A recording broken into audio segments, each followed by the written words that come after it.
22 मार्च से 1 वीक के लिए इंडिया में कोई भी इंटरनेशनल फ्लाइट नहीं लैंड करेगी। क्या? तुझे कैसे पता? हेलो ऐप से। देख, ये है हेलो ऐप। जैसे ही आप हेलो ऐप डाउनलोड करते हो, उस पर सर्च बार में हेलो ट्रेंड्स मिलेंगे, जिसमें सभी ट्रेंडिंग न्यूज, वीडियोस, आर्टिकल्स मिलेंगे। उससे आप डे टू डे इन्फॉर्मेशन से अपडेट रह सकते हो। ये तो बहुत अच्छा ऐप है। मैं अभी डाउनलोड करके खुद को अपडेट करती हूँ।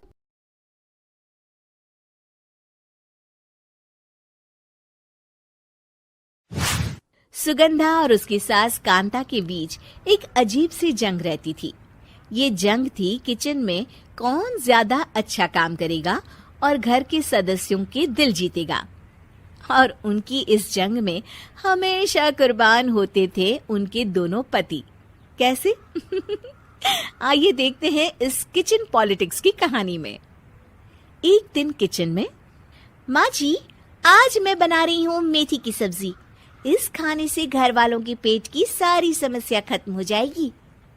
और मैं बना रही हूँ तड़के वाली छाछ, जिसे पीते ही गैस की समस्या कभी नहीं होगी। दोनों अपने अपने खाने को लेकर टेबल पर पहुंच जाती हैं। तभी सुगंधा के ससुर उसकी बनाई सब्जी की तारीफ कर देते हैं।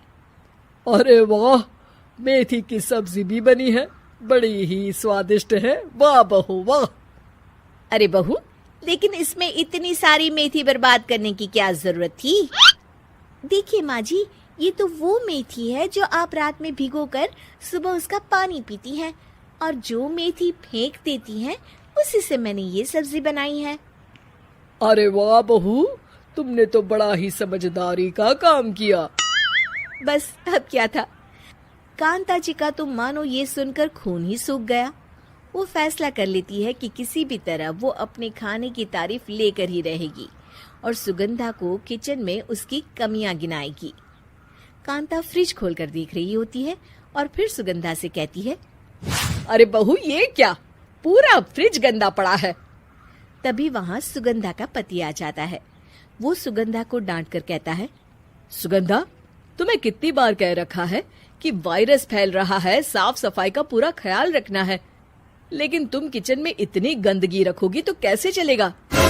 सुगंधा सास की तरफ देखती है, जहाँ वो मुस्कुरा रही होती है। सुगंधा समझ जाती है कि सास ने उससे बदला लेने के लिए ये सब किया है। दोनों रात के खाने की तैयारी में लग जाती हैं। दोनों ना एक दूसरे की तरफ देखती हैं और ना ही एक दूसरे से बातें करती हैं।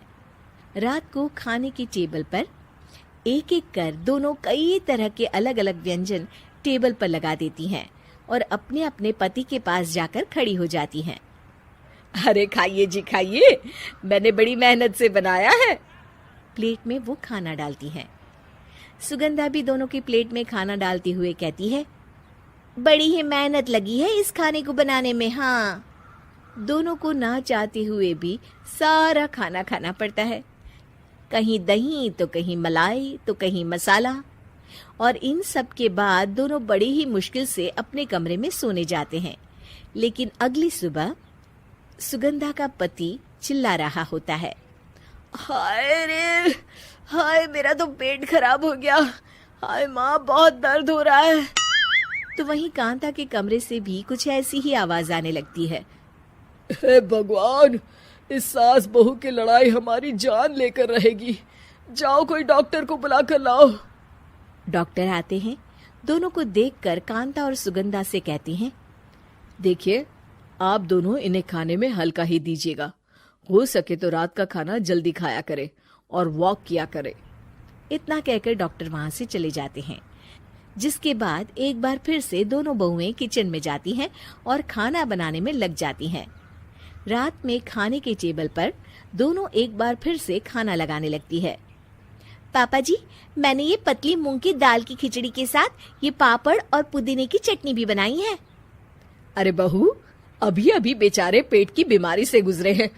इतना भारी खाना तो डॉक्टर ने भी मना किया है ना। देखिए, मैंने आप दोनों के लिए सूप बनाया है। और दोनों उन लोगों की प्लेट में खाना डालने लगती हैं। तभी दोनों एक साथ बोल पड़ते हैं, बस करो, हमें माफ करो। हमें नहीं खाना इस घर में, ना खिचड़ी और ना ही सूप। हम इंसान हैं, एक वक्त में एक ही खाना खा सकते हैं। बस करो, हमें माफ करो, हमें नहीं खाना इस घर में। ना खिचड़ी और ना ही सूप। हम इंसान हैं, एक वक्त में एक ही खाना खा सकते हैं। इतना कहकर वो दोनों वहां से चले जाते हैं। कहानी का अंत। आप लोग उम्मीद कर रहे होंगे कि अंत में सब ठीक हो जाएगा। नहीं जनाब, अगर सास बहू के बीच सब ठीक हो जाए तो आप ये सीरीज देखे ही क्यों? तो मजा लीजिए इस चैनल में सास बहू से जुड़ी कहानियों का, क्योंकि ये ऐसा रिश्ता है जिसकी मिठास उसकी खटास में हमेशा ज्यादा ही रहती है।